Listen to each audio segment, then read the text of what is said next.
The White House facing pressure to increase U.S. oil production after issuing a new license to Chevron to produce and export far dirtier oil that comes from the socialist dictatorship in Venezuela. The Biden administration defending its deal with the South American country, once again blaming U.S. oil companies for not drilling more. But earlier this month, President Biden declared, quote, no more domestic drilling.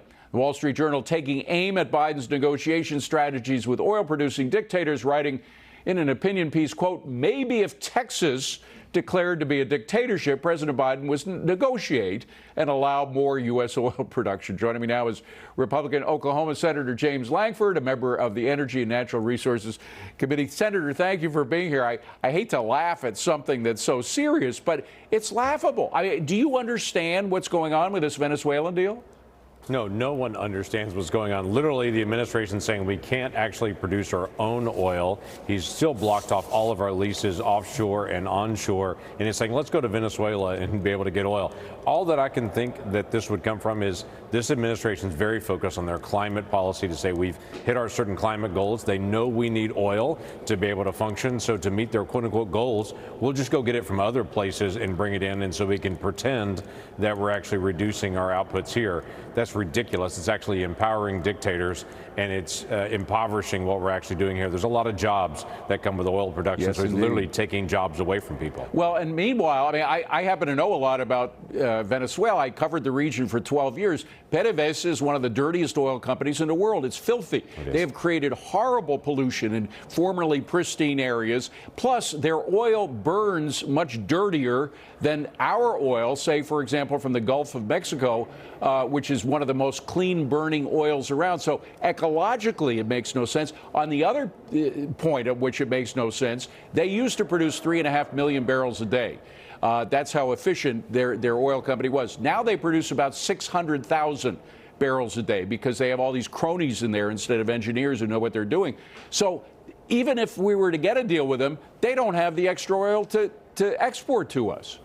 They don't have the capacity for it. So what's happening right now is the Biden administration is blocking us producing our own oil. We need to increase that capacity for producer, but also the refining. This is really important as well. It's not just how dirty an oil is at the beginning, it's how you actually handle the refining process on that as well. Whereas the continual offshoring of our refining. So even at the end of the day, if we're producing all of our own oil, we don't have all of our own refining capacity. We're still dependent on outside.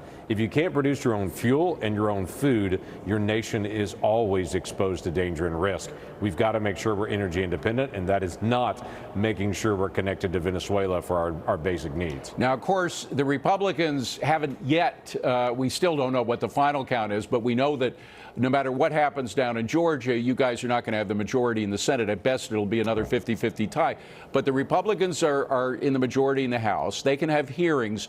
Is this something on which you would hope to see really fulsome hearings? Because, as you mentioned, there are U.S. jobs at stake.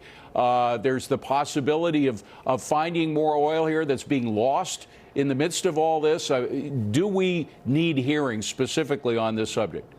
We do. We need a lot of hearings in this area. And it's not just hearings to be able to go after people randomly. It's to go after facts and details to be able to discover what does it mean when we actually cut off all of the production. What is 24% of American oil production off of federal lands? If we lose that, what does that really mean to price? What does that really mean to the future? It's not just the now. It's what happens in the next 5 to 10 years for all of those fields as well. Does this cause continual damage? So that's extremely important we do that. And by the way, Georgia is important in this on the Senate because the committees are either going to be equally divided or there'll be one more Democrat than Republicans on it. So that Georgia race is extremely important to be able to keep the balance in the Senate at 50-50 to make sure every committee is 50-50 to be able to deal with this the best way possible. That's a great point. By the way, we are about 2 million barrels a day short of where we should be now. If you go back to December 2019, we were producing about 13 million barrels a day. We're about 1 million barrels per day off of that. There was a McKinsey report that came out a couple of months ago showing that we could produce 2 million barrels per day more than what we're producing just from the Gulf alone. And again, the Gulf burns that clean oil. Why not bring up that with the administration and say, look, here's a perfect way to get cleaner oil, to fill up our reserves, et cetera? Yeah, there's two easy ways to be able to do this: offshore in the Gulf or in Alaska, and the administration is completely focused on blocking both of those. They're doing everything they can to be able to block Alaskan oil production on that. They have large supplies that are there that are proven reserves. Alaskans are ready to be able to ship that out to the rest of the country, but the administration is blocking that in every way they can. It's very expensive to drill in the Gulf, but with the price per barrel right now, it makes good economic sense. There's also a lot of area that's federal lands, whether it be in New Mexico, or whether it be in North Dakota and Montana and other places where there's a lot of proven reserves there we can go after, but the administration's blocking it. It makes absolutely no sense. I do hope we have a lot of hearings on this. Senator Lankford, thank you very much for joining us. Really appreciate it. Bet. Good to see you. Good to see you again. We'll be right back. Stay with us.